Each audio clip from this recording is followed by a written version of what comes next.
जटाधारी नाग की कहानियाँ भारतीय लोक कथाओं और धार्मिक कथाओं में सामान्य रूप से पाई जाती हैं। ये कहानियाँ जीवन के मूल उपदेश और मानव जीवन की सीख को समझने के लिए होती हैं।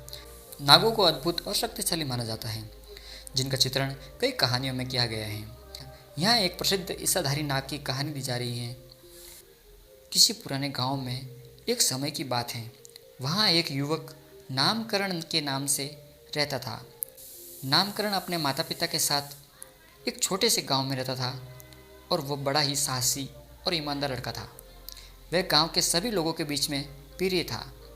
एक दिन नामकरण गांव के पास जंगल में गया, जहां उसने एक सुंदर सी नदी के किनारे एक बड़ी पेड़ के नीचे बैठे हुए एक सुंदर नागिन को देखा। वह नागिन बहुत ही रूपसी और आकर्षक थी।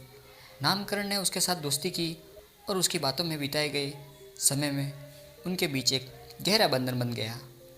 नामकरण और नागिनी का मिलन एक गांव में एक बड़े त्यौहार के समय हुआ था। वहां उनके प्यार की कहानी सभी के सामने आई और उनके प्रेम की प्रशंसा हुई। उनके परिवार वाले उनके प्यार को स्वीकार कर लिया। कुछ सालों तक वे दोनों बहुत खुश रहे, परंतु एक दिन एक बुरा समय आया। गांव में अचानक अकाल पानी समस्या हो गई और सभी लोग परेशान थे। नामकरण और नागिन ने भी अपने प्यारे गांव की मदद करने का निश्चय किया।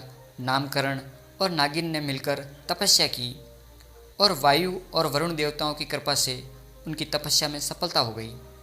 उनकी प्रार्थनाओं के बाद बरसात होने लगी और अकाल पानी की समस्या दूर हो गई। इसके बाद नागिन और नामकरण ने अपने गांव को आगे बढ़ने के लिए एकजुट होकर काम किया और उनका गांव फिर से समृद्धि, खुशियाँ और सफलता की ओर बढ़ने लगा। इस कहानी से हमें ये सीख मिलती है कि प्रेम, साहस और मेहनत से एक कहानी हम किसी भी समस्या का समाधान निकाल सकते हैं। इसके साथ ही हमें ये भी सीख मिलती है कि सभी जीवों के साथ अच्छा व्यवहार करना चाहिए, क्योंकि आपका आचरण आपके आसपास के लोगों के प्रति कैसे होता है, यह आपकी संजीव उपदेश हो सकती है। तो दोस्तों, कहानी कैसे लगी आपको? अगर कहानी पसंद आए तो लाइक, शेयर, सब्सक्राइब जरूर कीजिएगा दोस्तों।